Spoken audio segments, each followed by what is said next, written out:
a esta sesión, aquí en el Gimnasio Liberal, conociendo a la derecha buena. ¿Cómo le ha ido, profe? Todo bien, Angie, regresando del cuarto foro liberal de Asunción del Paraguay. Pero ya hablamos en otra edición de ese tema. Hablamos allá mucho de la derecha buena, que somos nosotros, y también le llamamos derecha auténtica, para diferenciarla de la derecha falsa o inauténtica.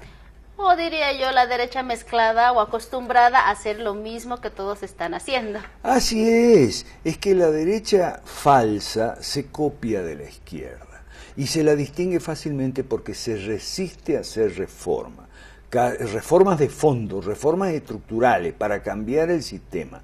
Caso, por ejemplo, de los presidentes Piñera en Chile, Uribe, Santos y Duque, aunque esos son ya casi de izquierda, en Colombia, Cartes en Paraguay y el actual, Cartes era el anterior, el actual Abdo Benítez, que es viene de la derecha, pero está secuestrado por la izquierda y él se deja secuestrar y todas sus políticas son de izquierda.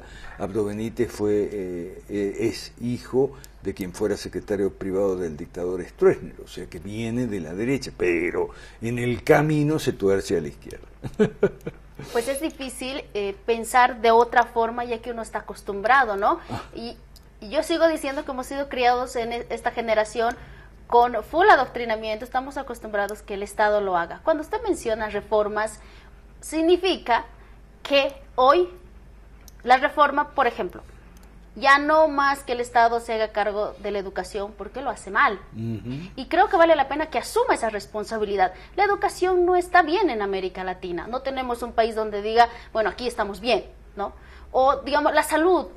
Bueno, creo que en todas partes tenemos problemas de salud, ¿no? Y le ponen nombres muy lindos, seguro universal de salud, seguro integral materno-infantil, ¿no? Entonces, son tan lindos los nombres, pero los servicios son tan pésimos que uno dice, ¿y ahora quién va a asumir la responsabilidad de este mal servicio? ¿Quién va a asumir la responsabilidad de decir que, bueno, algo diferente hay que hacer, algo mal se está haciendo y necesitamos una reforma, pero yo diría muy radical, ¿no? Como decimos, estamos aquí, toca hacer un viro de 180 grados para realmente tener algo diferente. Y de economía ni hablar, o sea, los sueldos no alcanzan, los ingresos son bajos, etcétera, etcétera. Nosotros decimos que los responsables tienen que asumir su identidad política, tienen que asumirse los políticos y politiqueros con ideas de izquierda, tienen que asumirse como de izquierda, asumiendo su identidad política, porque los responsables, Angie, no son solo los gestores de turno que les toca a este gobierno que está ahora, eso es circunstancial y pasajero. Los responsables son todos los apoyadores de este sistema y a lo mejor usted que nos está viendo, espero que no, los apoyadores de este sistema y los que nos cuestionan a los de la derecha verdadera o auténtica, ¿no? Cuando proponemos reformas muy de fondo, como bien dice Angie, radicales, pasar, por ejemplo, en la política, a reducir el gobierno a sus funciones propias y a privatizar los partidos políticos, que ya no dependan de funcionarios del Estado, generalmente coludidos con empresarios privados y demás. Una reforma en la economía que privatice, desregule y haga aperturas, una reforma en educación, atención médica y jubilaciones y pensiones, que privatice el segmento estatal y ponerlo en competencia con los segmentos privados y apoyando con bonos a los más pobres durante la transición al capitalismo liberal, digamos, maduro. O sea, lo que se ha hecho y se está haciendo en ciertos países de Europa Central y Oriental, de Asia y de África. Creo que ejemplos tenemos de cómo hacer la transición. Lo que no tenemos es la información de como ciudadanos, cómo es eso que apoyamos a las izquierdas. Quizás muchos digamos, no, pero si él nos ha ofrecido esto, si él nos... Es que, como dijo el profe en las anteriores sesiones, toca revisar el manifiesto comunista de 1848. Sí. Ahí están todo lo que tiene que hacer el gobierno y cómo lo tiene que hacer, ¿no? Entonces creo que ya ha pasado bastante tiempo como para darnos cuenta que así no funciona. Y creo que es un reto ahora, especialmente yo diría para aquellos que hemos estado un poco durmiendo, como que sí, puede ser que el Estado lo haga bien, pero hemos visto de que no lo hace bien. Entonces, pero también hay una susceptibilidad, creo, en América Latina, ¿no? Y entonces nosotros sabemos que en América Latina no hemos tenido capitalismo, sí hemos tenido mercantilismo. Entonces, pero como nos han dicho que el capitalismo, el capitalismo, y bueno, prácticamente nos han traumado a muchas generaciones y las campañas que utilizan actualmente los políticos es más como va a volver la derecha, va a volver el neoliberalismo, va a volver las privatizaciones. Entonces, estacas mentales que nos han ido poniendo. Me gustaría, profesor, que usted nos vaya, como quien dice, quitando de a poquito esa estaca, ¿no? Bueno, en Brasil volvió la derecha, ¿no? Okay. De hecho, la derecha no estaba en Brasil desde el régimen militar de 1964. Todos los gobiernos posteriores fueron de izquierda o de centroizquierda, hasta Bolsonaro. Pero precisamente las estacas mentales que tú hablas, los cachivaches ideológicos, como dice mi pastor Rainer Gertel de aquí de Cochabamba, ¿okay? Uno de nuestros maestros bíblicos, los cachivaches ideológicos predominan en el Congreso. Entonces Bolsonaro está enfrentando ahora al Congreso, el Congreso se niega a hacer reforma y como el Congreso se apoya en las leyes malas, la posibilidad de Bolsonaro, nosotros hemos recomendado, digamos, si fuera Bolsonaro, uno que haría, hacer una consulta popular. Una consulta popular explicándole a la gente, siguiendo el modelo del rey Josías en el Antiguo Testamento, ¿no? Explicándole a la gente en qué consisten las reformas, por qué hay que derogar las leyes malas, y con un resultado favorable de esa consulta popular, iría a presionar entonces al Congreso. Mire, el pueblo quiere que las leyes malas sean derogadas. Por lo tanto, los defensores de las leyes malas tendrán que ceder o retirarse o renunciar. ¿Okay? Recuérdese que algo parecido sucedió en Perú en 1992 y Fujimori se vio obligado a cerrar el Congreso. Porque las leyes malas que el Congreso se negaba a derogar eran una traba para hacer la reforma. Pues como usted bien lo dijo en anteriores sesiones, el sistema es el problema. Es decir, el sistema. Bolsonaro ahora es de derecha, definitivamente, pero si el sistema le dice que no, porque hay tantas leyes, aunque quiera, no va a poder hacer. Y como quien dice, bueno, obvio que no va a cumplir lo que ha prometido, y también como quien dice, el sistema. Pues por más que venga una linda persona, una gran persona con grandes ideas, si el sistema no se cambia o se reforma, la cosa, como decimos aquí, sigue igual. Estamos en abril. Entre febrero y marzo se hizo la primera encuestas de medición de popularidad de Bolsonaro y ya había caído. Es lógico. Esperemos que no siga, esperemos que pueda hacerlo, esperemos que el Congreso ceda, pero tal vez no es lo más probable. Entonces, el sistema hay que cambiar. Y en Paraguay seguimos mucho con la forma nuestra de definir el sistema como un apartheid. Nosotros vivimos un sistema como el apartheid de Sudáfrica. La diferencia es que no es entre negros y blancos, no es tampoco entre ricos y pobres. Me refiero que no es exactamente, no coincide, el apartheid es entre los de arriba y los de abajo. Y no coincide exactamente con ricos y pobres, porque hay pobres arriba y hay ricos abajo. Eso lo podemos explicar, ¿no?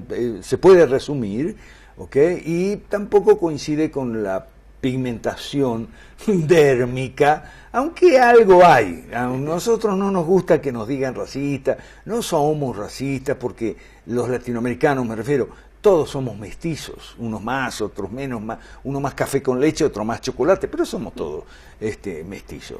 Entonces, o sea, café con leche me refiero más leche o más café, ¿no? Pero dependerá de la cantidad de leche que le pongas al café para tener el tono. Todos somos café con leche, ¿de acuerdo? Entonces, el apartheid es entre los de arriba y los de abajo. Los de arriba tienen las conexiones políticas, ¿okay?, para valerse de las leyes malas en su provecho. Y esos son tanto los ricos de la economía formal como también ciertos pobres adheridos a los partidos políticos como los antiguos esclavos romanos en régimen de clientela y a los caudillos políticos que les pueden conseguir una beca, una cama en un hospital, tal vez una cita médica, ese tipo de cosas, en fin, alguna facilidad. Esos son los de arriba, los que tienen los contactos políticos para usar las leyes a su favor y en desmedro de los de abajo. Abajo están los ricos de la economía informal y el resto del pobrerío que no tiene contactos políticos. Eso es lo que llamamos apartheid. Pues definitivamente usted ha tocado un punto bastante interesante, en el sentido de que si yo es que estoy en el poder, puedo tener mucha facilidad, entonces va a venir otro politiquero que también va a querer exactamente lo mismo, entonces no me conviene cambiar el sistema. Así que, si soy politiquero, definitivamente no me conviene cambiar el sistema, porque ahora está él, le tocó a él, ahora me toca a mí, ¿no? Sí, mi beneficio de poder obtener más a costa de los ciudadanos. En la Academia Cristiana de Ciencias Políticas estudiamos las coaliciones redistributivas y cómo cambian. Por eso cambian las leyes y las reforman y las contrarreforman, porque los sectores privilegiados de ayer tal vez no son los mismos de hoy. ¿Okay? En América Latina hay cierto grado de una forma muy especial de movilidad social, ¿okay? Y todos sabemos cuál es. ¿Okay? La familia del presidente, del vice, en cualquier país, no estamos hablando de este país, del presidente, del vice, del ministro que sale, de repente vivía en una chabolita y aparece con un departamento y quizá en Madrid. Esa forma, digamos, pervertida de movilidad social existe hoy. Y es lo que hace que mucha gente no se rebele porque está esperando su oportunidad. Bueno, a lo mejor me toca, a lo mejor me llega. O sea, nosotros seguimos un maestro muy bueno que se llama Rushduni. Y él dice una gran verdad, dice, es improbable que la gente se rebele, la masa de gente, el grueso de las personas se rebele contra una situación injusta, aunque la vea. Si no la ve, olvídate, pero aunque la vea, lo más probable es que busque acomodarse a la situación. Y eso es lo que sucede. En todo caso, como ciudadanos, no queremos politiqueros.